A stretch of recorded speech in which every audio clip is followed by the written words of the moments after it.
ശ്രീപപ്പനാവാ 15 acre എറയലിയും പറക്കണക്കിന് നെല്ലും ഉണ്ടായിരുന്ന കുടുംബക്കാരാണ് ഇപ്പൊ കിടന്ന് പെടാപാട് പെടണത്.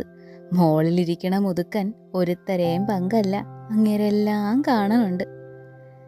നാടൻ പുകയിലയും തളിർവേറ്റിലയും വാസനപ്പാക്കും ഒരുമിച്ചാക്കി ഇടികല്ലിലിട്ട് കുഴവി കൊണ്ട് പതിയെ ഇടിച്ച് ആ താളത്തിനൊത്ത് തലയാട്ടി നാരായണി പിള്ളയിരുന്നു. കാലു നീട്ടിയുള്ള ആ ഇരിപ്പിന് മഹാകാലത്തോളം പഴക്കവും മുഷിപ്പുമുണ്ടായിരുന്നു. നടന്നു തീർത്ത ഭൂതകാലത്തിന്റെ വിണ്ടുകീറിയ അവശേഷിപ്പുകളുള്ള പാദവും ചോദ്യചിഹ്നം പോലെ വളഞ്ഞ ഉടലും വിദൂരതയിലേക്ക് നോക്കി മിഴിച്ചിരിക്കുന്ന എന്തോ ശാന്തമായി പ്രതീക്ഷിക്കുന്ന കണ്ണുകളും. എന്നോ തുടങ്ങി എങ്ങോ അവസാനിക്കുന്ന ഒരു നെടുനീളൻ കാലം. പണ്ട് കാതിലിട്ടിരുന്ന തോടയുടെ ഭാരം കാരണമുണ്ടായ തുളയിൽ തള്ളവിരലും വേണമെങ്കിൽ കുഞ്ചുവിരലും സുഖമായി കയറും. മുറുക്കാനിടിച്ച് പദം വരുത്തി പല്ലുകൊഴിഞ്ഞ മോണ കാട്ടി വെറുതെ ചിരിച്ചുകൊണ്ട് അവർ അത് വായിലേക്കിട്ടു. ശ്രീപപ്പനാവാ, എന്റെ പുള്ളകളെ കാത്തോണേ. റബ്ബർ ടാപ്പിങ്ങിന് വരുന്ന കൃത്താസൻ പതിവ് പോലെ ടാപ്പിംഗ് കത്തിയിൽ മാർബിൾ കഷ്ണം കൊണ്ട് രാഗി മൂർച്ച കൂട്ടി പാട്ടുമൂളി വന്നു. മുഷിഞ്ഞ കൈലിയും റബ്ബർ പാല് വീണു കറുത്ത അഴുക്ക് പിടിച്ച ഷർട്ടും മഴയത്തുപോലും വെള്ളം കണ്ടിട്ടില്ലാത്ത തോർത്തും.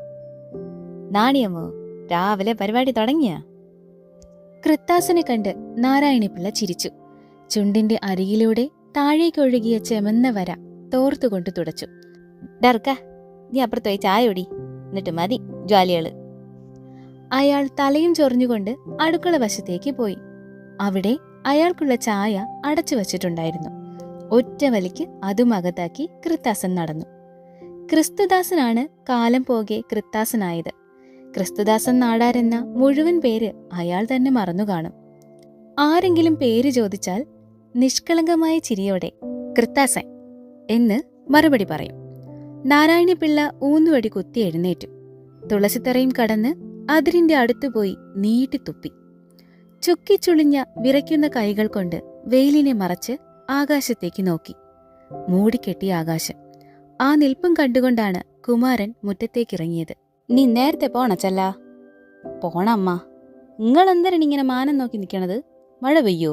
അയ്യോ, കൃത്താസം വെട്ടാൻ പോയല്ലേ, പാലം മുഴുവൻ വെള്ളം കൊണ്ട് പോവോ? ഇല്ലടാർക്കാ. നാരായണി പിള്ള ചിരിച്ചു. മഴ ഇപ്പൊ പെയ്യൂല, ഇത്ര സന്ധ്യ നേരത്തെ എടുത്ത് വീത്തും. നീ പോ. അയാളുടെ മുഖത്തെ ആശങ്കയൊഴിഞ്ഞു. ബാഗും തൂക്കി കൈയും വീശി അയാൾ നടന്നു.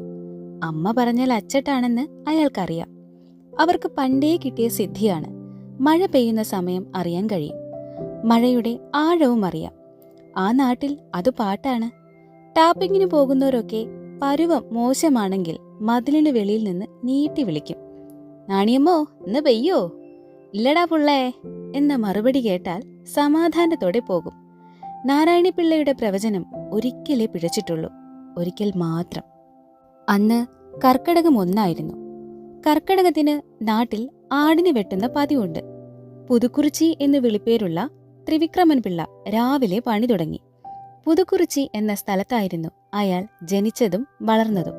പിന്നീടാണ് ഇങ്ങോട്ട് കുടിയേറിയത്. പണയിലെ വലിയ തെങ്ങിനോട് ചേർത്ത് ആടിനെ കെട്ടിയിരിക്കുന്നു. അതിന് തലയില്ല. കുട്ടികൾ ഭയം കൊണ്ട് കണ്ണുപൊത്തി. പുതുക്കുറിച്ചി എന്തോ വിശുദ്ധ കർമ്മം ചെയ്യുന്ന പോലെ ആടിനെ കഷണങ്ങളാക്കി. കുളമ്പും കൊമ്പും ഒഴികെ പല പങ്കുകളാക്കി തിരിച്ചു. ആട്ടിൻ തല അങ്ങനെ തന്നെ എടുത്ത് കവറിലിട്ടു. വർഗീസ് വൈദ്യർക്ക് കൊടുക്കാനാണ്. അയാൾ ആട്ടിൻ തല കൊണ്ട് എന്തോ മരുന്നുണ്ടാക്കുമത്രേ. ആട്ടിറച്ചി വാങ്ങാൻ ആൾക്കാർ കൂടി. തേക്കിലയിൽ പൊതിഞ്ഞു വാങ്ങി ഓരോരുത്തരായി സ്ഥലം കാലിയാക്കി. പുതുക്കുറിച്ചിക്ക് വലിയ ആശ്വാസം തോന്നി. ഇത്തിരി കാശ് കൂടുതൽ കൊടുത്താണ് മുട്ടനാടിനെ വാങ്ങിയതെങ്കിലും രാവിലെ തുടങ്ങിയ പണിക്ക് ഗുണമുണ്ടായി. അത്യാവശ്യം ലാഭം കിട്ടി. വെറ്റിലക്കറ പുരണ്ട ഒറ്റപ്പല്ലു കാട്ടി അയാൾ ആശ്വാസ ചിരി ചിരിച്ചു. ഒരു ബീഡിയും വലിച്ച് കലിങ്കിൽ കയറിയിരുന്ന് അയാൾ കാറ്റുകൊണ്ടു. ദൂരെ നിന്ന് പത്മനാഭൻ പിള്ള വരുന്നു. പുതുക്കുറിച്ചി എഴുന്നേറ്റ് തലയെ കെട്ടഴിച്ചു. അങ്ങനെ പോലെ ചെങ്ങോട്ട് പെയ്യത്? ഒന്ന് നടക്കാൻ ഇറങ്ങിയതടേ. ഇന്ന് മൊത്തത്തിലൊരു മഴക്കൂരാപ്പല്ലേ. നാണി പറയണത് കേട്ട് പെയ്യില്ലെന്ന് അക്കം പറഞ്ഞ അച്ചട്ടാണല്ലേ. പുതുക്കുറിച്ചി വിനയത്തോടെ സമ്മതിച്ചു. ഓ തന്നെടേ, അതുകൊണ്ടല്ലേ ഞാൻ ഇറങ്ങിയത്. പണികളൊക്കെ തീന്നോടേ? ഓ തീന്നങ്ങനെ. താണ്ടെ വീട്ടിലേക്കുള്ള പൊതി ഇച്ചിരി കരളതിനകത്ത് വെച്ചിട്ടുണ്ട്. സുലോന് വെച്ച് പെറ്റഴിച്ചല്ലേ ഉള്ളു. അതിനിച്ചിരി വാട്ടിക്കൊടുക്കി, ക്ഷീണങ്ങളൊക്കെ പമ്പ അടക്കും. തേക്കിലയിൽ പൊതിഞ്ഞു വച്ചിരിക്കുന്ന തന്റെ പങ്കുമായി പത്മനാഭൻ പിള്ള നടന്നു. കുറച്ചു കഴിഞ്ഞ് ഇടിവെട്ടി മഴ പെയ്തു.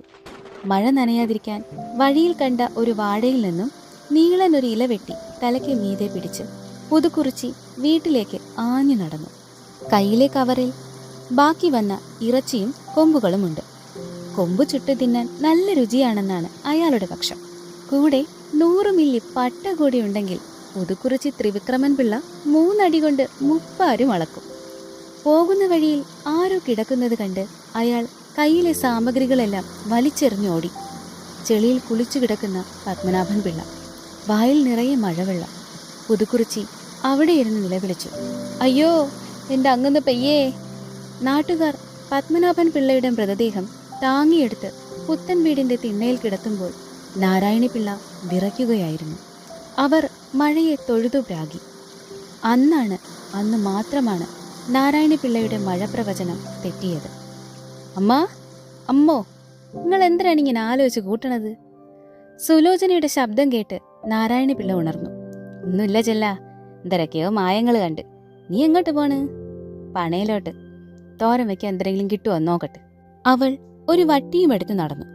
ഇനി തിരിച്ചു വരുന്നത് വട്ടി നിറയെ പച്ചക്കറികളുമായിട്ടായിരിക്കും.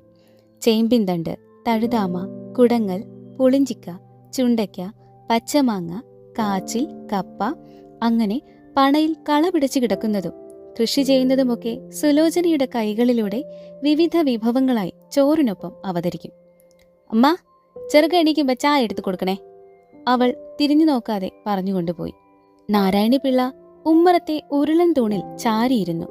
ചുക്കിച്ചുളിഞ്ഞ മുഖത്തുകൂടി ഉറവ പൊട്ടി ഒഴുകുന്ന കണ്ണീരിന്റെ കാരണം മാത്രം മനസ്സിലായില്ല.